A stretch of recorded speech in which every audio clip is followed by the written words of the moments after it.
Hello everyone, it's me, Cici, and I have two problems. My first problem is that I just got a job as a barista. Now you're probably wondering, Cici, why is that a problem? Well, as a barista, I get a lot of tips, and oftentimes those tips come in the form of change. So I've got a bunch of pocket change, like all of these coins, and I don't know what to do with them.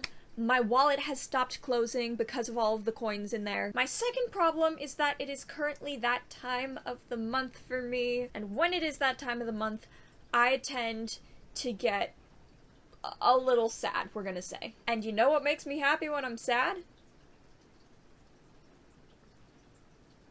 The best way to cheer me up when I'm feeling down is a quick crochet project, like, let's say, a pocket change bag themed after the bell bags from Animal Crossing New Horizons. So that is what we are going to be making today. So grab your yarn, your hooks, your favorite emotional support things. I've got a stuffed animal that came in a care package when I was in quarantine and taking virtual classes fall of junior year, and I was having a mental breakdown, and my family sent me this, and now I can't get rid of it even though it feels really childish to have it. And without further ado, let's go!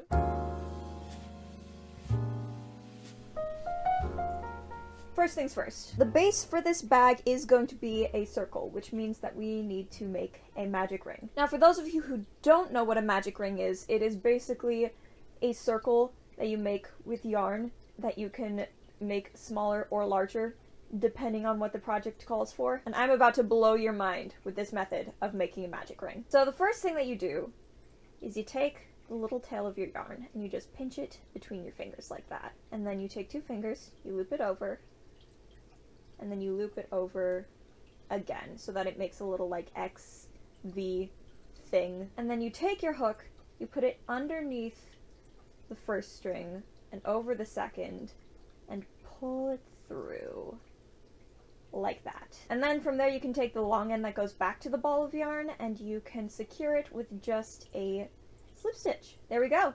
There's your magic ring. So we're gonna start from there with just a pretty standard circle base. And I'm just doing single crochets because that will make it easier once we get to the star part of the bell bag in order to do the actual pixel art bit. One thing that you will very quickly learn about me is that I am not a woman of precise stitch numbers. I'm more of an eyeball it and see where it goes sort of person. But if you want more precise stitch counts on how to make a proper circle, that picture will be up on screen right here, right now. And we are going to continue crocheting in the round until we get our desired circle size.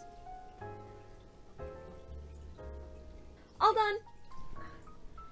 Now, something might be happening with your circle that is called doming, and that is where you get a little bit of this rounded shape in your circle, no matter how much you like stretch it out or try and finagle with it. Doming happens when we either add too few or too many stitches to a circle and it creates this sort of rounded shape. Now if we were making something like a coaster, let's say, that has to be flat in order to actually work, that might be a problem, but since we are making a bag, which is inherently round anyway, I think we're gonna be okay, and we are going to move on to building up the walls. Now, we've already got this rounded shape going, and we just want to continue it by doing exactly what we don't want to do in a circle, and that is adding too few stitches for it to lay flat. So I'm gonna say every 7 stitches, you want to add an increase, just to keep a little bit of a slope going to get that bell bag sort of shape. So when you get to around this point in the project, you're going to want to start making your star design. And for me, that means getting a template from my computer. And we made it to the computer! Wow, the magic of editing! So I'm going for a bit more of a stylized, rounded star for this one. And I'm going to take this pixel art design that I have right here and turn it into a crochet pattern. So each single crochet stitch is going to be equivalent to 1 pixel in this pattern. There's a really great YouTuber called Crochet with Mahum who actually has a really great tutorial on this, so that will be linked down below if you want to go a little bit more in depth about that. And then I'm going to take this brown yarn that I have, and I'm going to use this to make the star. Now you're probably thinking, Cici, that is significantly finer than the yarn that you have been using. what are you gonna do? Well, this is where my second crochet hack of this video comes in. So what you're gonna do is you're gonna take your yarn, you're gonna fold it over 3 times, if it would let me fold it over. You're gonna take your yarn, fold it over 3 times, like this. Take the side of it that does not go back to the ball of yarn, and make your slip stitch there. And then you crochet with it as you would normally, and it is so convenient. Okay, so we don't need more yarn yet, but for the last part of this life hack, if you do need more yarn, like you get to like the end, what do? What you do is you take the rest of the yarn that goes back to the original ball of yarn, and you see this loop here created by the other 2 strands of yarn? You take the tail that goes back to the ball of yarn, and you just pull it through the loop. And the cycle continues. I love that life hack! And then I'm just gonna continue until I'm done with the star pattern. Later that same evening. Okay. So, this is what I've got so far. So this is what we've got so far. The star is a little bit janky, especially on camera. You know what? It looks like depth. It's so bad. I don't know. I think that it's cute.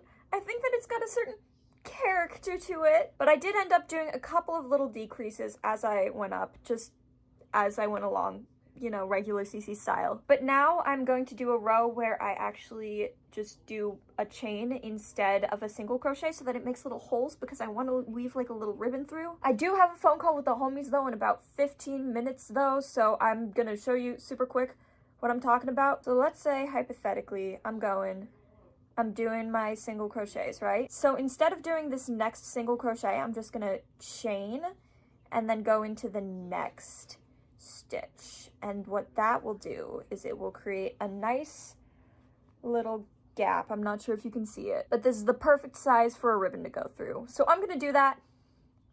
See you all in a sec. So this is it, guys. This is the finished result. I really hope that you liked this video. Like, comment, and subscribe. You really thought we were done. Look at the color of this bag. Does this look like the right color to you? So right here, I have coffee and turmeric. And we are going to attempt to dye it with that. Now I haven't pre-washed this bag or anything, so I'm a little skeptical about how patchy it's gonna be. But we're just gonna kinda sorta... I'm gonna leave it in there for a little bit and I'll catch you guys when it's done. So I let it sit in there for probably far longer than I needed it to. I let it sit for around about a day. Yeah, it was a long time. But while I was waiting, I crocheted a red chain just so that we could have something to draw the bag closed with. And this is the final result.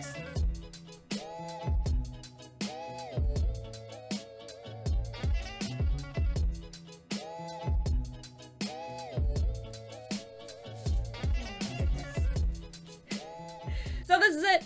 This is the finished bag. I think that I went a little bit too heavy on the turmeric when I dyed the actual bag itself. And I did not intend to have an odd number of holes for the little drawstring thingy. But I think that it turned out well because you can actually kind of sort of like tie them together in the front. And I think that it actually makes it a bit easier and neater to have like the little bow just like right there. I also made sure that there was enough drawstring to actually wrap it around the top of the bag twice so that you could get like the nice defined red tie thingy and then a cute little bow in the front if I could actually tie it with one hand. But all in all, I think that it turned out adorable, and I don't think that the star being super janky is that big of a deal. Like, you can still tell that it's a star.